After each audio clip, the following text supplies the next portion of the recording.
Welcome to the Deep Dive. Today we're zeroing in on the dynamic world of RNA interference and, well, antisense oligonucleotide therapeutics. Yeah, it's a fascinating space. We've got this really insightful comparative report dated April 30th, 2025. It gives us a great snapshot. It really does. And for you listening, think of this as your express lane to understanding what's really important in this field. It moves so fast. Exactly. We want to cut through the noise, give you a clear picture of these cutting-edge technologies and the main companies driving them. Okay, so the three companies in the spotlight today. Arrowhead Pharmaceuticals, that's ARWR, and Alnylam Pharmaceuticals, ALNY, and Ionis Pharmaceuticals, Ionis. Right. It's important to remember, Arrowhead and Alnylam, they're both in the RNA interference, or RNAi, space. Ionis, on the other hand, they're the big player in antisense oligonucleotides, ASOs. Related tech, but different. Got it. So our mission for this deep dive? It's really to compare how these three are playing the game. We'll look at their financials, their drug pipelines, the potential, their manufacturing strategies, partnerships, the whole picture. And while we'll probably keep a bit more of a close eye on Arrowhead's path. Yeah, that's the plan. See where their trajectory is pointing. Let's dive into the money side first. Yeah. The report looks at late 2024, early 2025 figures. And wow, they're in very different places financially. Oh, absolutely. Take Arrowhead. They're pre-commercial. So revenue, tiny, like $2.5 million in Q1 of their fiscal 25. And a pretty hefty net loss to go with it. Yeah, $173 million loss for that same quarter. Their market cap was sitting around, $1.5 billion back in mid-April 2025, and cash on hand around $553 million at the end of 2024. But the big story there is the funding they just pulled in, isn't it? Exactly. That's the key context. The Sarepta deal, $825 million upfront, plus potentially over $10 billion more. That's a jaw dropper. And then another $400 million upfront from Sixth Street financing. That's some serious firepower they've gathered. So that changes their cash outlook significantly. Totally. The projection now is that this cash runway extends into 2028, gives them a lot of breathing room to execute. Okay. Now contrast that with Alnylam. Right. Alnylam's commercial stage. Big difference. They pulled in $2.25 billion in revenue for fiscal 24. Still a net loss, though. Yeah. They still reported a net loss of $278 million for 24, but their market cap is way larger, about $30.4 billion mid-April 25. And they had roughly $3.3 billion in cash. And they're guiding towards profitability soon. They've indicated they expect non-GAAP operating income profitability during 2025. So, yeah, a very different stage of the business life Definitely cycle. focused on that commercial engine. Okay, what about Ionis? Ionis is also commercial stage, but a lot of their revenue comes from royalties on partnered drugs. They had $705 million in revenue in 24, but also a larger net loss of $454 million. And their market cap and cash. Market cap around $4.5 billion, so kind of between Arrowhead and Alnylam. Cash was about $2.3 billion end of 24. And their outlook for 25. They're guiding for revenue over $600 million, aiming to reduce that operating loss, and they expect to end 2025 with around $1.7 billion in cash. So again, a distinct financial picture and path forward. Okay, so very different financial foundations. How does this translate into their overall strategies? Arrowhead first. Arrowhead's strategy looks, aggressive. They're clearly using that external funding, the big partnerships, the financing, to fuel really rapid growth. That 20 and 25 goal, aiming for 20 clinical candidates by 2025, that takes serious High risk, high reward then. Betting big on the pipeline. You could say that. It's a big bet on their platform and pipeline delivering Alnylam's approach. She's most focused on building sustainably from their current success. Exactly. Using that product revenue to fund growth, engaging in smart partnerships like the Roche deal for zilebesiran, and pushing towards that near-term profitability. It feels more balanced, maybe. Okay. And Ionis, with their long history. Ionis is interesting. They're using a mix operational revenue. Partnerships are still key. Some equity financing, even monetizing future royalties. But the big strategic piece for them is the shift. They want to do more independent commercialization now. So moving beyond just discovery and early development, taking their own drugs to market more often. That seems to be the plan. a significant evolution for them. And does the R&D spending reflect these different strategies? Oh, for sure. R&D spend is a direct reflection of pipeline investment. All three are pouring money into R&D naturally, but you can see how the scale and focus align with whether they're aggressively expanding, sustaining commercial growth, or funding that strategic shift. Makes sense. All right, let's get to the exciting part, the pipelines. What potential new drugs are brewing? Let's start with Arrowhead and that 20 and 25 ambition. Yeah, they've got a lot going on. The report mentions 16 candidates already in the clinic, key late-stage ones to watch. Lomacicillin, phase 3 for APOC3, that's involved in triglycerides. Olpasiran, targeting LPA for cardiovascular risk, that's partnered with Amgen, also phase 3. And fazirsiran for AAT liver disease, partnered with Takeda, again, phase 3. So several shots on goal in late stage. Definitely. Plus, they're using their TRAM platform to push into new areas, lungs, CNS, muscle, even gout. They're really trying to leverage that platform breadth. Quite the portfolio. How does Alnylam's pipeline look, building on their approved drugs?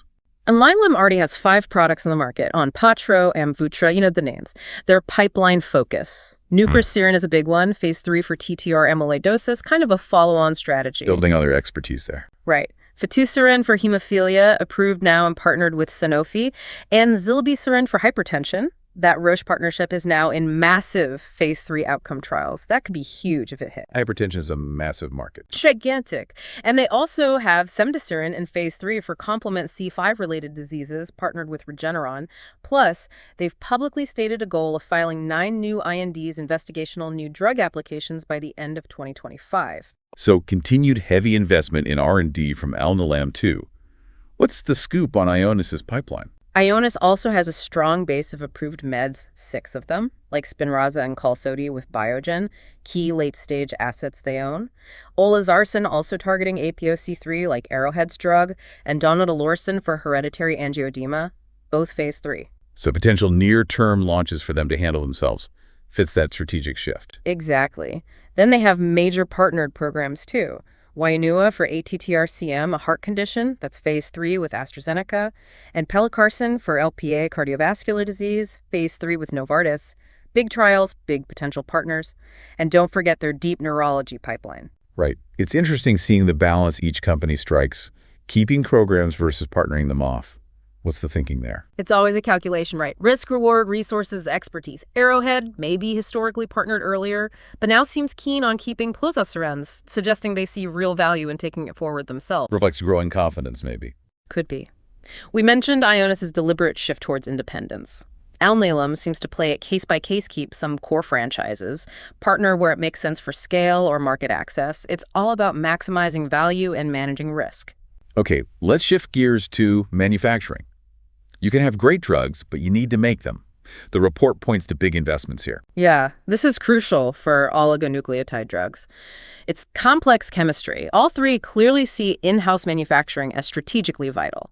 Arrowhead's building that big new GMP facility in Wisconsin. GMP meaning good manufacturing practice. Exactly, industry standard for quality. It's a roughly $250 million investment expected to be finished or nearly finished around now, late 2024. That's a major statement. And their Sarepta deal even involves Arrowhead doing some manufacturing. Yeah, clinical and initial commercial supply for that program shows their intent to control the process. What about the other two? They're further along commercially? Alnylam already has a large 205,000 SQF DMT GMP plant in Massachusetts, running since 2020, cost over $200 million. They do use outside manufacturers, CMOs, for backup and extra capacity too. And Ionis. Ionis is expanding. They're building a new site in Oceanside, California. About 217,000 SQF expected to be occupied in 2025, with API, the active drug ingredient manufacturing, starting mid-2026. That'll more than double their current capacity.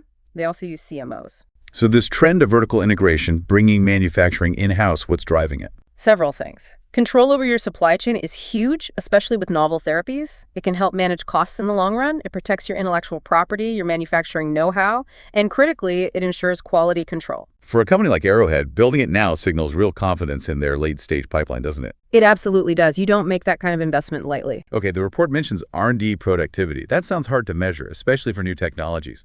It is, especially that first drug cost. how much did it take to get the very first drug approved from a brand new platform?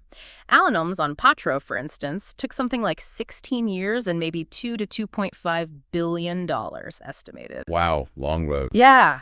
And Ionis's Spinraza came after decades of platform work, plus that big Biogen partnership helped push it over the line. So applying that first drug cost idea directly to Arrowhead, who haven't got their first approval yet, well, doesn't quite fit. So not the best way to judge their current R&D engine. Probably not. A better indicator now is like the ongoing productivity of the platform, how many candidates are advancing, how successful are they at partnering. Alnylam getting multiple drugs approved after Onpattro shows their platform works efficiently now. And Ionis has built a huge portfolio from their ASO tech. Exactly. Arrowhead's rapid pipeline growth suggests high productivity from Troom, but, the ultimate proof is getting those drugs approved and to market. Right. Approvals are the key validation. Now, safety, hugely important. How do these different platforms, ASO versus RNAi, stack up? Exactly. Arrowhead's rapid pipeline growth suggests high productivity from Troom, but, the ultimate proof is getting those drugs approved and to market. Right. But they have tech to mitigate that. Right. Their LAICA technology. It conjugates a ligand, basically a targeting molecule, to the ASO. This boosts potency, so you can use lower doses, which hopefully reduces those side effects. Okay, and RNAi used by Arrowhead and Alnylam. RNAi safety considerations include potential off-target gene silencing, maybe immunogenicity triggering an immune response, and anything related to how the drug is delivered. But here, the delivery tech is key. Like the GalNAc targeting. Exactly. GalNAc targets the drug right to liver cells. Alnylam uses it extensively. Arrowhead likely does for their liver drugs, too. This really helps avoid broader side effects you might see with less targeted delivery, like older lipid nanoparticles. Alnylam's safety data with GalNAc has looked pretty good. So compared to traditional small molecule drugs, both ASOs and RNAi offer much higher specificity. Generally, yes. Small molecules can hit multiple targets, have complex metabolism issues. These RNA therapies are designed to hit one specific RNA target. But they have unique safety profiles tied to being oligonucleotides. It's a different set of considerations. And the field is constantly working to improve safety further. Generally, yes. Small molecules can hit multiple targets, have complex metabolism issues. These RNA therapies are designed to hit one specific RNA target. But they have unique safety profiles tied to being oligonucleotides. It's a different set of considerations. Okay, last big piece before we synthesize. Partnerships. Seems vital for all three. Absolutely. And the way they partner often tells a story. Look at Arrowhead pre-commercial. That Sarepta deal. Huge potential value, over $11 billion total. That's funding, yes, but it's also massive validation and gives them access to Sarepta's expertise. Makes sense. How does Alnylam use partnerships? More strategically, perhaps. Like the Roche deal for zilebesiran, where they share U.S. profits. Or using Novartis's global reach for Lifio. It seems tailored to maximize the asset, sometimes sharing risk and reward in big markets. And Ionis, with their history. They've historically relied heavily on partners, think Biogen for Spinraza, Qalsody, or that big $1 billion upfront Neurologen deal back in 2018.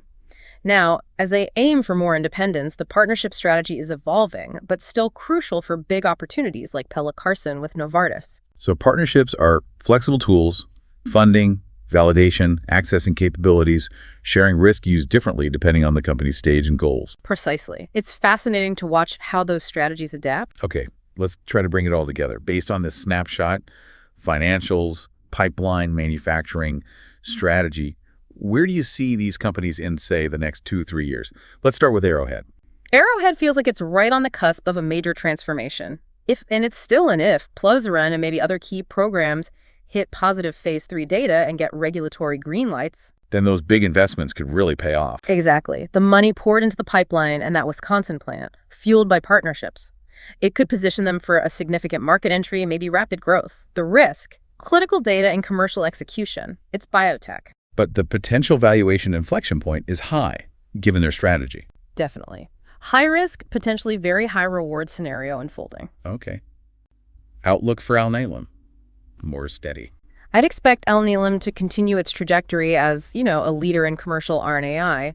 Hitting that profitability target they guided for in 2025 would be a key proof point. And pipeline success is still crucial. Oh, yes. Continued success with nucresiran, zilebesiran hitting its marks in those big trials. That's vital for driving future growth and moving into even bigger disease areas.